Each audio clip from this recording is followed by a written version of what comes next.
The creamiest, cheesiest au gratin potatoes. This is actually my dad's recipe that he passed down to me. He passed away when I was 18, so this is really, really special, and I absolutely have to make it every Thanksgiving.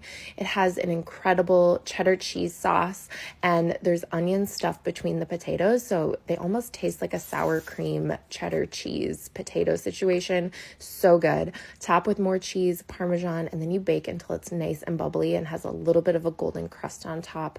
The best part is that you can actually make these ahead of time for Thanksgiving and then reheat the next day. Grab the recipe on ambitiouskitchen.com. These are the best dumplings I've ever made. They were super crispy and so delicious. I like to mince up some chicken thighs as opposed to buying store-bought mince. I feel like it's much better quality. Then very finely chopping up some spring onion and coriander.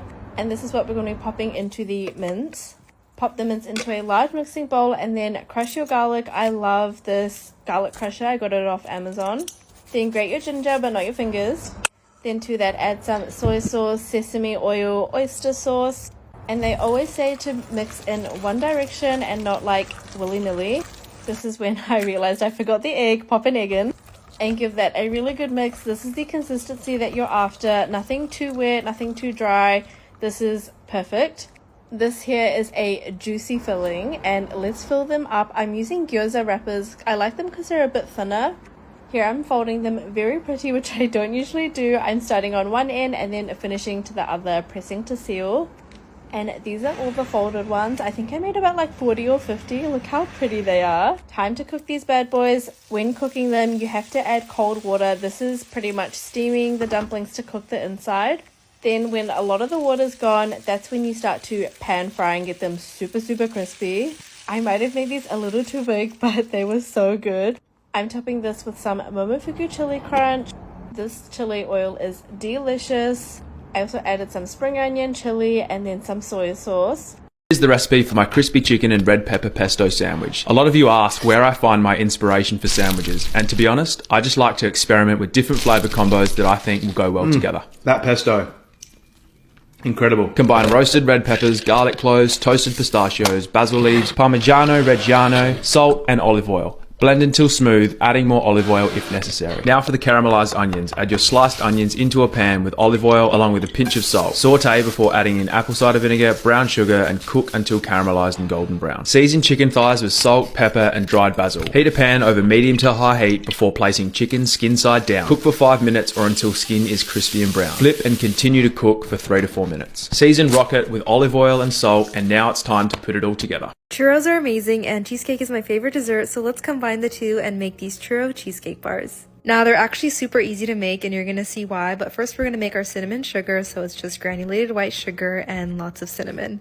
Mix that together well, and then we're going to work on our cheesecake base, so lots of cream cheese, more sugar, and beat that together until soft and fluffy.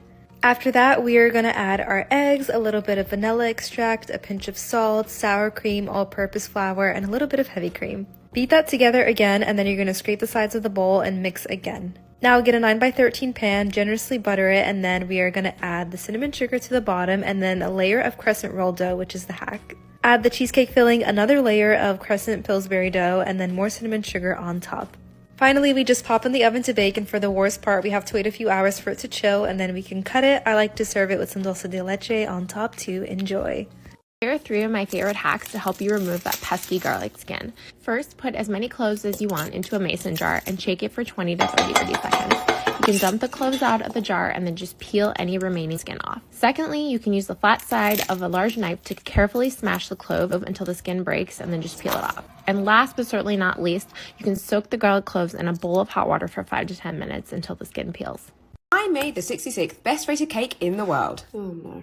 Welcome back to Around the World in 80 Cakes, where I make the top rated cakes in the world. In at 66, we're back with another Hungarian classic, an Esterházy torte. It's another multi-layered affair made up of a hazelnut or almond meringue sandwiched between a rich booze-spiked custard buttercream and topped with glacé feather icing.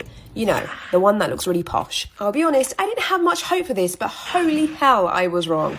Much like my tutors with me at uni. They're now eating their words, and here I am, just sat eating cake. I think that's a major win for Rubes. That is sensational. Glorious. You know what I love? I love that I've just made eating cake my whole personality. I love that for me. Bingo. 10 seconds and it's gone. Inhale. I want more. Should I get more? I got more. Esterhazy. More like Tasty, am I right? That was bad.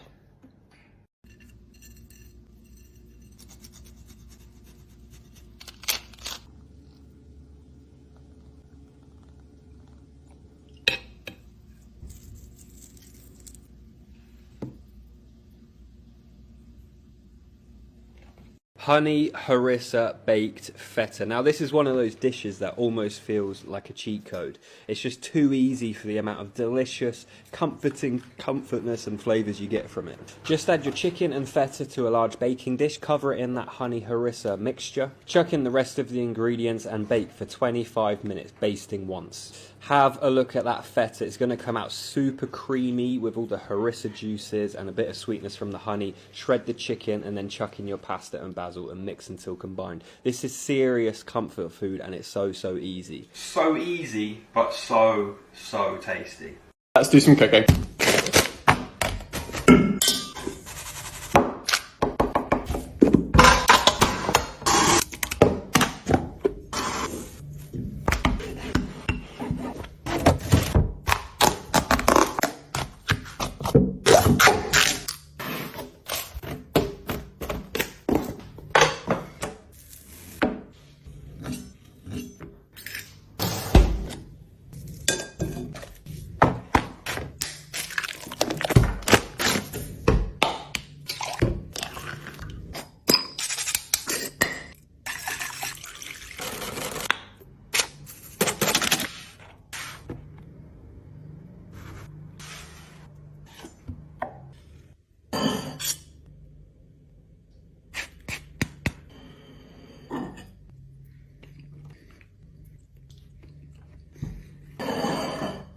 I've been making these no-bake chocolate cornflakes cakes every week for months now.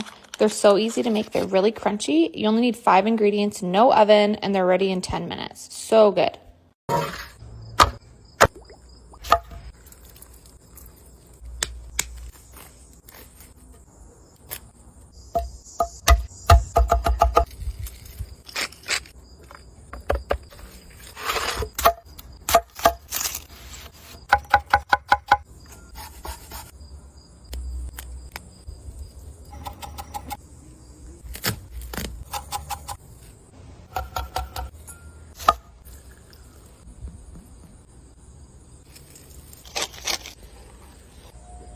More lemon. Much better.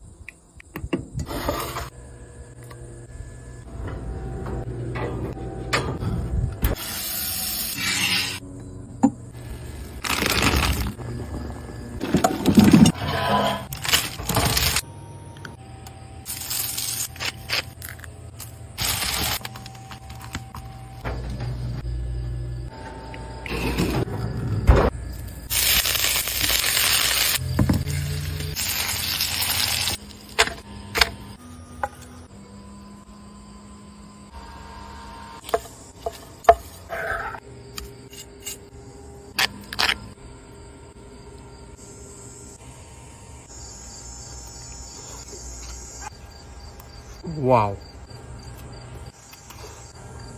This is 30 Days of Family Dinners on a Budget. We are up to day 26 and today I'm making a dinner I've been leaning into a lot lately, which is so quick, easy and inexpensive with minimal cleanup, which is always nice. This is chicken stroganoff. This is such a great meal that's less than $5 a serve that you can prepare in advance and either refrigerate or pop in the freezer. It's customizable, so if you don't like mushrooms, you can leave them out completely and throw in any vegetables you like in the last 5 minutes of cooking. Today I'm serving with steamed rice and green beans, which are currently in season here, but you can serve with mashed potato or pasta. This is definitely one to save for your weekly dinner rotation. You will love it.